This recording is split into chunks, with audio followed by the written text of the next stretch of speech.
اعوذ باللہ من الشیطان الرجیم، بسم اللہ الرحمن الرحیم۔ اور اللہ نے تم ہی میں سے تمہارا جوڑا بنایا ہے، پھر اس جوڑے سے اولاد اور اولاد اولاد قرار دی ہے، اور سب کو پاکیزہ رزق دیا ہے۔ تو کیا یہ لوگ باطل پر ایمان رکھتے ہیں اور اللہ ہی کی نعمت سے انکار کرتے ہیں؟ اور یہ لوگ اللہ کو چھوڑ کر ان کی عبادت کرتے ہیں جو نہ آسمان و زمین میں کسی رزق کے مالک ہیں اور نہ کسی چیز کی طاقت ہی رکھتے ہیں۔ تو خبردار اللہ کے لیے مثالیں بیان نہ کرو کہ اللہ سب کچھ جانتا ہے اور تم کچھ نہیں جانتے ہو۔ اللہ نے خود اس غلام مملوک کی مثال بیان کی ہے جو کسی چیز کا اختیار نہیں رکھتا ہے، اور اس آزاد انسان کی مثال بیان کی ہے جسے ہم نے بہترین رزق عطا کیا ہے اور وہ اس میں سے خفیہ اور اعلانیہ انفاق کرتا رہتا ہے۔ تو کیا یہ دونوں برابر ہو سکتے ہیں؟ ساری تعریف صرف اللہ کے لیے ہی ہے، مگر ان لوگوں کی اکثریت کچھ نہیں جانتی ہے۔ اور اللہ نے ایک اور مثال ان دو انسانوں کی بیان کی ہے جن میں سے ایک گونگا ہے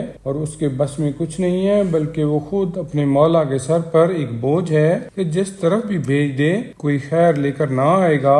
تو کیا وہ اس کے برابر ہو سکتا ہے جو عدل کا حکم دیتا ہے اور سیدھے راستہ پر گامزن ہے؟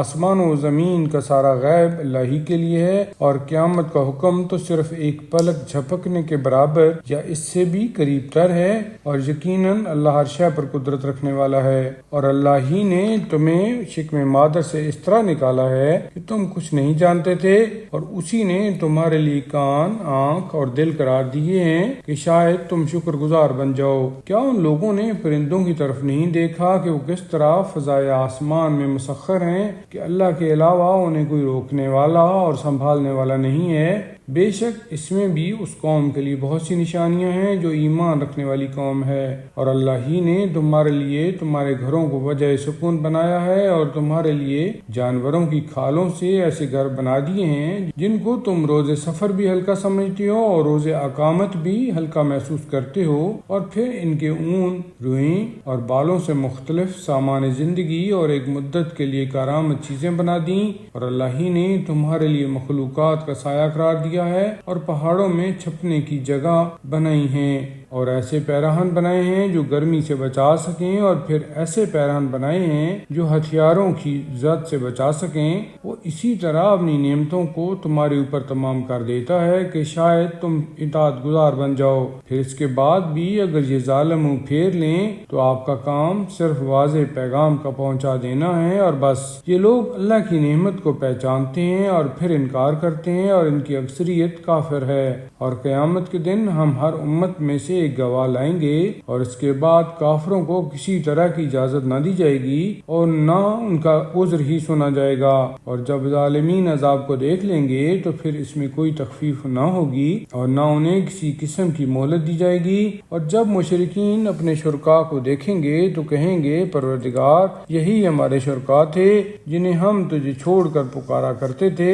پھر وہ شرکاء اس بات کو انہی کی طرف پھینک دیں گے کہ تم لوگ بالکل جھوٹے ہو، اور پھر اس دن اللہ کی بارگاہ میں اطاعت کی پیشکش کریں گے، اور جن باتوں کا افتراء کیا کرتے تھے وہ سب غائب اور بیکار ہو جائیں گی۔